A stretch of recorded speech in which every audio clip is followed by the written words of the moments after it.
Hello বন্ধুরা, আমার AZ blogs থেকে সকলকে অনেক অনেক স্বাগত জানিয়ে শুরু করছি আজকের রেসিপি। আজকের রেসিপি খুব বেশ মচমচে তুলতুলে সুস্বাদু তালের বড়া। কিন্তু কিভাবে এই জিনিসটা তৈরি করা যায় পুরো ভিডিওটা না দেখলে বুঝতে পারবে না। আমি তালটাকে ভালো করে মেরে নিয়েছি, নারকোল কুড়ে নিয়েছি। আর তালটা একটা বিশেষ টিপস হলো, তালটা আমি আগে ভালো করে ফুটিয়ে নিয়েছি। এই তালটা ফোটালে আগে থেকে এর টেস্ট হয় দ্বিগুণ। এরপর আমি এগুলোকে সমস্ত উপকরণগুলো ভালো করে মাখিয়ে নিচ্ছি। এর মধ্যে দেওয়া হয়েছে গুঁড়ো করে রাখা চিনি। তোমরা চাইলে চিনি গুঁড়ো নাও করতে পারো, তবে চিনিটা গুঁড়ো যদি না করো তাহলে একটু বেশিক্ষণ টাইম নেবে ওটা রেখে দিতে। আর আমি কি করেছি, সঙ্গে সঙ্গে তালের ফুলুরি তৈরি করে নিয়েছি। এই যে গুঁড়ো চিনি দিয়ে দিয়েছি, আটা দিয়ে দিয়েছি, নারকোল কোড়া দিয়ে দিয়েছি। এবার এই সমস্ত উপকরণগুলো ভালো করে মাখিয়ে নেব। আর আমি এরপরে দিয়ে দিয়েছি কড়াইয়ে তেল দিয়ে এই তালের বড়াগুলো একে একে ছাড়তে রাখবো।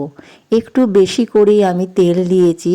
আর অবশ্যই এই বড়াগুলো সর্ষের তেল দিয়ে ভাজবে, খেতে হবে খুব সুন্দর। আবার এই তেলটা দিয়ে মুড়ি মাখিয়ে খাবে, তাও দেখবে টেস্টটা খুব সুন্দর হয়। এই টিপসগুলো হয়তো অনেকেই জানে, আবার অনেকেই জানে না। যারা জানে না তাদের জন্য আমি এগুলো বলে দিলাম। অনেকেই তো নতুন আছে যারা এখনও পর্যন্ত তালের বড়া তৈরি করতে পারে না। যেমন আমিও একটা সময়ে ছিলাম, তালের বড়া তৈরি করতে কিভাবে হয় জানতাম না। যাই হোক, তালের বড়াগুলো সুন্দরভাবে লাল লাল করে ভেজে নেব। এবার হচ্ছে ভেজে নেওয়ার পালা। দেখো বন্ধুরা, তালের বড়াগুলো বেশ হালকা লাল লাল হয়ে এসছে, সেই জন্য আমি উল্টে পাল্টিয়ে দিলাম। আঁচটা অবশ্যই লোয়ে রাখবে না, আবার খুব জোরও করেও দেবে না, এটা রাখবে একবারে মিডিয়ামে। এই বড়াগুলো সত্যি খেতে খুব সুন্দর হয়েছিল। তোমরা বাড়িতে তৈরি করে দেখবে।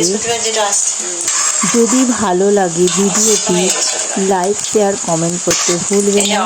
আর যারা এখনও সাবস্ক্রাইব করনি তারা আমার ভিডিওটাকে সাবস্ক্রাইব করে দিয়ে পাশে থেকো। প্রত্যেকটা নতুন নতুন রেসিপি আমার চ্যানেলে দেখতে পাবে যদি সাবস্ক্রাইব করে দেওয়া থাকে। সমস্ত বড়া আমার হয়ে গেল তৈরি করা, আরও কতগুলো আছে ভেজে নেব এইভাবে। যাই হোক, ফিরে আসি আমি আবার একটা নতুন ভিডিও নিয়ে, রেসিপি নিয়ে। ততক্ষণ তোমরা ভালো থেকো, সুস্থ থেকো, আর সাবস্ক্রাইব করে দিয়ে আমার পাশে থেকো। এখানেই তাহলে শেষ করলাম রেসিপিটি।